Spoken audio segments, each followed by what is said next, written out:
Taiwan, Madame Bi-Khim Xiao.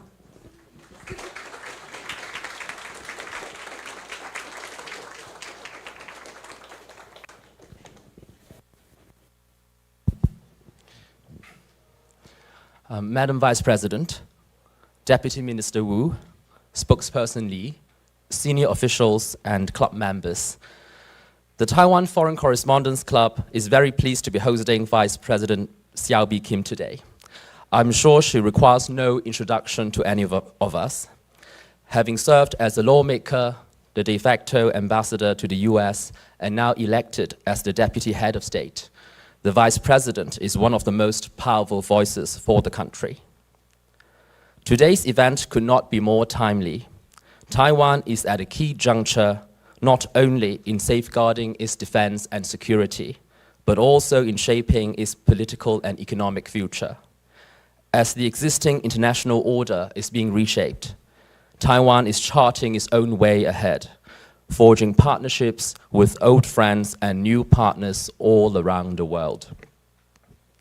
Madam Vice President, today you are greeting a vibrant community of correspondents, diplomats, and other international friends. This session is certainly the highlight for the club this year and marks the latest in our events with cabinet ministers, opposition politicians, experts, and VIPs from abroad. We are very much looking forward to your speech. On that note, let's invite the Vice President on stage to speak with a round of applause. Thank you.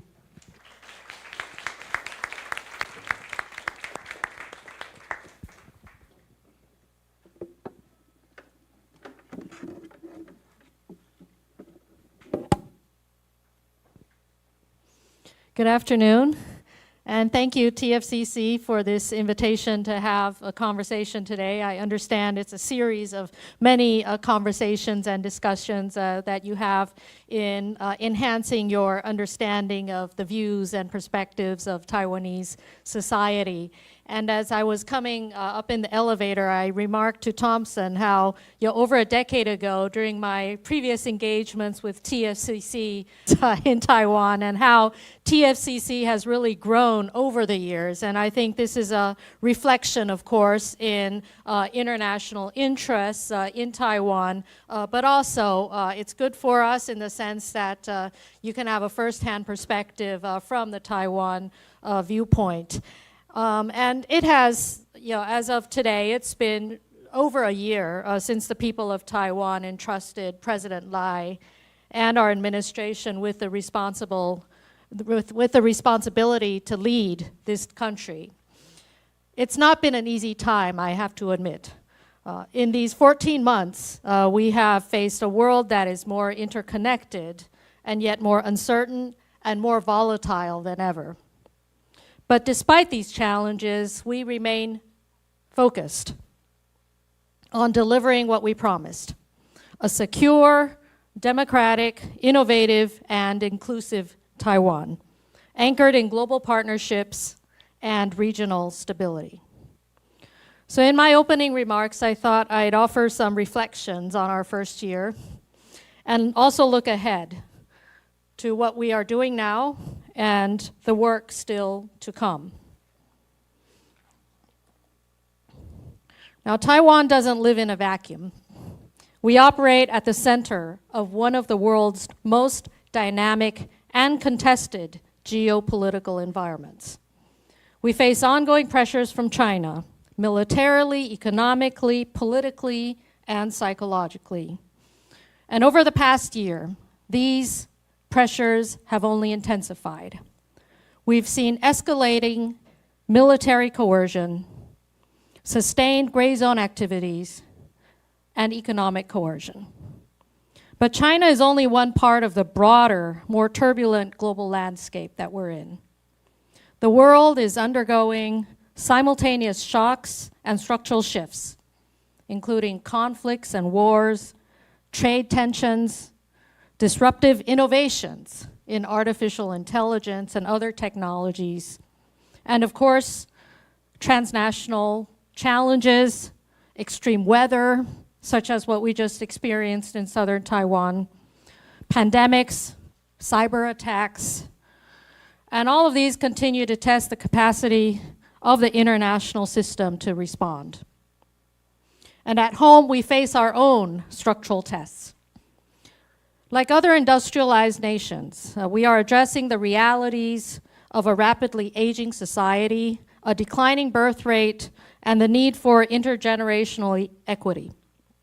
We're working to close gaps between different regions of Taiwan, between traditional and emerging technologies. And we're driving dual transformations toward a net zero and digital economy, both of which require public investment, private innovation, and deep social adaptation. These long-term challenges require action now, and in the meantime, our domestic political competition is further sharpened by disinformation and China's active interference, posing strains on the cohesion of our society. So, we have a lot of work to do. Navigating all these internal and external challenges to ensure that Taiwan's economy and democracy remain resilient.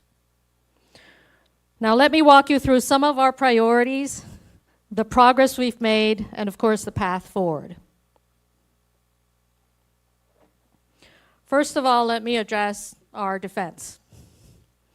Over the past 2 weeks, you've witnessed the Hanguang 41st exercises, which coincided with the urban resilient drills.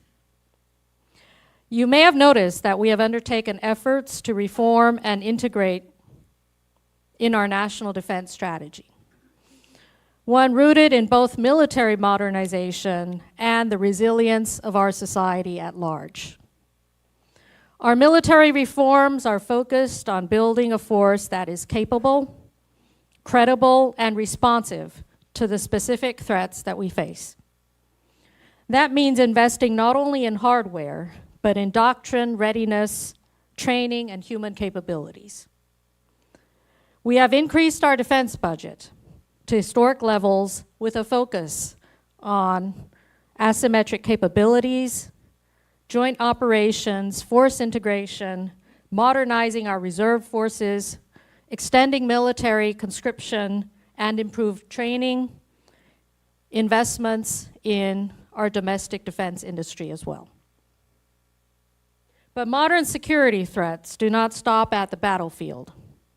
Taiwan is facing a multi-domain challenge that includes cyber attacks, disinformation, supply chain disruption, and economic coercion. And that's why the President's administration, President Lai's administration, is also building a whole-of-society resilience architecture. We are pursuing this through multiple integrated lines of effort, including civil defense training, critical infrastructure protection, strategic stockpiling, communications resilience, sheltering, financial resilience, cybersecurity, and more. The goal is to foster unity, preparedness, and endurance, not only in the context of deterrence, but also in fortifying our ability to cope with the frequent natural disasters that impose damage upon our society. Next, let me talk about the cross-strait relations, since I know many of you are very keenly interested in this topic. We approach the cross-strait relationship with both principle and responsibility. President Lai has reiterated our government's commitment to upholding peace and stability in the Taiwan Strait. Taiwanese people are peace-loving and among the friendliest and most generous in the world. We do not seek conflict. We will not provoke confrontation. And as President Lai indicated in his inaugural speech, we have urged the PRC to dialogue with the democratically elected government of Taiwan with parity and respect. For decades, Taiwanese people and businesses have contributed to China's growth and prosperity, which has only been possible under a peaceful and stable environment.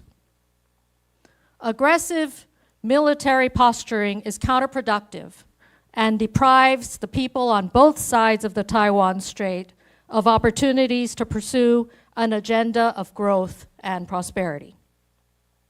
Unfortunately, in addition to PLA military maneuvers, we have seen a dramatic uptick in provocative and proactive CCP efforts to infiltrate, sabotage, and divide our society.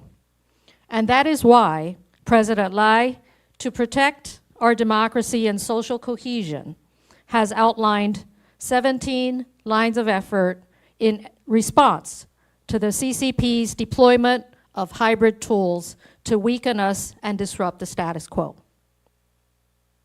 Defending the status quo is our choice, not because it is easy, but because it is responsible and consistent with the interests of our entire region. Next, let me address the economy and our international partnerships. Taiwan's economy is highly interconnected and integrated with the global economy. We are a critical node in global technology supply chains, but we are also dependent on global markets to grow and prosper. So we continue to pursue partnerships with our friends and like-minded societies. With the United States, our negotiators are literally working around the clock to strive to reach an agreement on reciprocal tariffs to achieve trade balance, while also promoting further bilateral cooperation in technology, investments, and other areas. With Europe and like-minded democracies, we've expanded cooperation on trade, green technology, semiconductor supply chains, satellite and space, among other areas. Recent agreements with the UK and Canada also serve as a foundation to promote further trade and cooperation. Across the Indo-Pacific, we continue our new southbound policy to foster investment, academic exchange, and regional integration.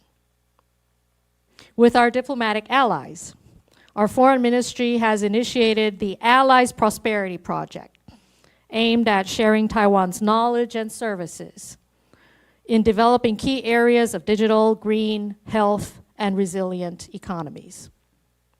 In short, Taiwan is not only just building our economy, we are doing it in a way that is interconnected and also supports the growth and prosperity with our partners together. To remain competitive and sustainable, Taiwan is embracing two critical transitions: artificial intelligence and net zero. In AI, we are investing in data infrastructure, nurturing local talent, and promoting the responsible deployment of advanced technologies. Taiwan is committed to democratic governance in AI, governed by inclusion, transparency, trust, and innovation. In energy, we are modernizing our power grid to ensure greater resilience and reliability as we continue the rollout of renewable energy and new storage solutions. At the same time, we remain open to exploring new clean energy technologies that are being developed around the world in anticipation of growing needs in the coming years. Finally, we believe that economic growth must serve all of Taiwan, not just a few industries or regions. So we are investing in balanced development by balancing resources across the different regions of Taiwan, and also by supporting traditional industries through digital transformation, in addition to the cutting-edge technologies that have been such a focus in the international community. We are also working to expand childcare, elderly care, and affordable housing, education access, so as to ensure, again, growth is balanced and inclusive. We seek to equip our workforce with upskilling programs and youth initiatives, plus a social safety net reform, ensuring that economic transformation uplifts our society together. All of the priorities that I just listed, and I don't want to go further down the laundry list of all of the workload that is stressing us out, but that we are also shouldering and carrying on at full speed. But I just want to say that our priorities, I believe, are also aligned with the values that we share with many of you in this room. Taiwan is not a passive actor. We're not only reactive, we are shaping our future through partnership, innovation, and democratic resolve. Now let me stop there, and I look forward to addressing your questions. Thank you.